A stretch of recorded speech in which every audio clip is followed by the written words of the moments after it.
Hello বন্ধুরা, গোপাল রান্নাঘর থেকে তোমাদের সাদর আমন্ত্রণ জানাচ্ছি।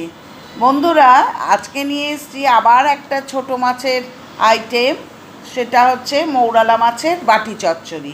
ঠিক আছে, এবার কিভাবে বানাবো, কি কি কি লাগবে সেগুলো দেখো। তার আগে বলি, এটা কিন্তু গরম ভাতের সাথে খেতে খুব ভালো লাগে।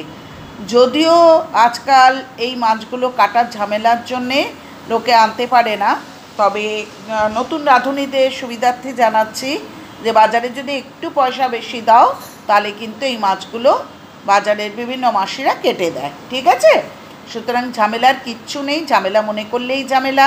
তো এবার কিভাবে বানাচ্ছি সেটা দেখো। ঠিক আছে, আমি প্রথমে মৌরালা মাছগুলো আমিও বাজার থেকেই কাটিয়ে নিয়ে এসেছি। আলু কুচি কুচি করে কেটে নিয়েছি, পেঁয়াজ কুচি কুচি করে কেটে নিয়েছি, আর লঙ্কা রেখেছি, ধনেপাতা কুচিয়ে রেখেছি। দেখো, মৌরালা মাছগুলো কেটে নুন হলুদ মাখিয়ে রেখে দিয়েছি। দেখো, আলু কুচিয়ে রেখেছি আর পেঁয়াজ কুচিয়ে রেখেছি।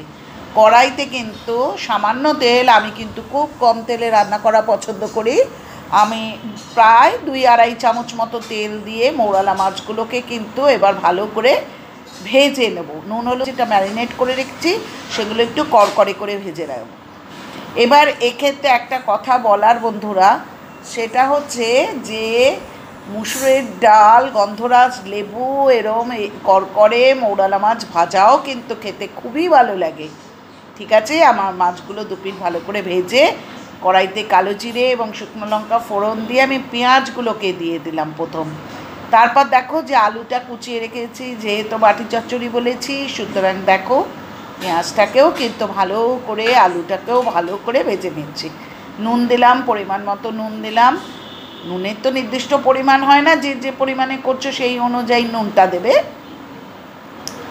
দেখো ভাজা হয়ে গেছে, কালারটা একটু অন্যরকম হয়ে গেছে। এই সময় আমি 2-3টে কাঁচা লঙ্কা দিয়ে দিলাম, টমেটো পেস্ট দিয়েছি, হলুদের গুঁড়ো দিয়েছি 1 চামচ, লঙ্কার গুঁড়ো, কাশ্মীরি লঙ্কার গুঁড়ো দিয়েছি, ধনের গুঁড়ো দিয়েছি, জিরের গুঁড়ো দিয়েছি। ভালো করে ভাজার পর মশলাটা অল্প সামান্য গরম জল দিয়ে দিয়েছি। দেখেছো বন্ধুরা, আমি কিন্তু এখানে বেশি জল ব্যবহার করব না।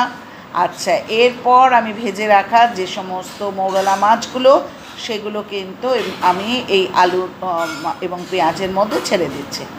দিয়ে একদম সিমে কিন্তু আমি এটা হতে দেব।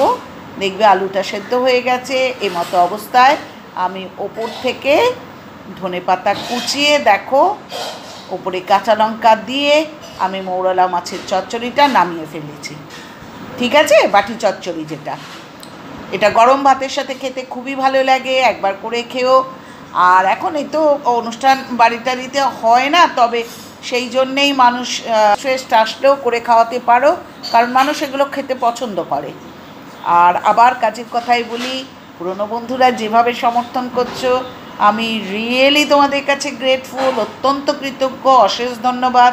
নতুন বন্ধুরা পাশে থাকা বেল আইকনটা প্রেস করো এবং চ্যানেলটি সাবস্ক্রাইব করে লাইক করো, কমেন্ট করো, শেয়ার করো, কারণ তোমাদের একটি কমেন্ট কিন্তু আমাদের কাছে অত্যন্ত উৎসাহ তৈরি করে এবং পরের দিন মনে হয় আবার ভালো কোনো আইটেম নিয়ে ঝাঁপিয়ে পড়ি।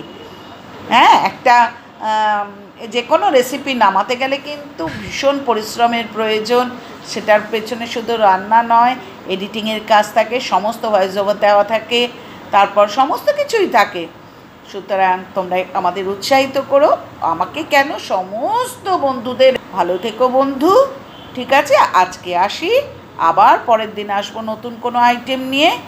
Tata, bye bye. আর আবার বলছি, সাবধানে থেকো, ভালো থেকো।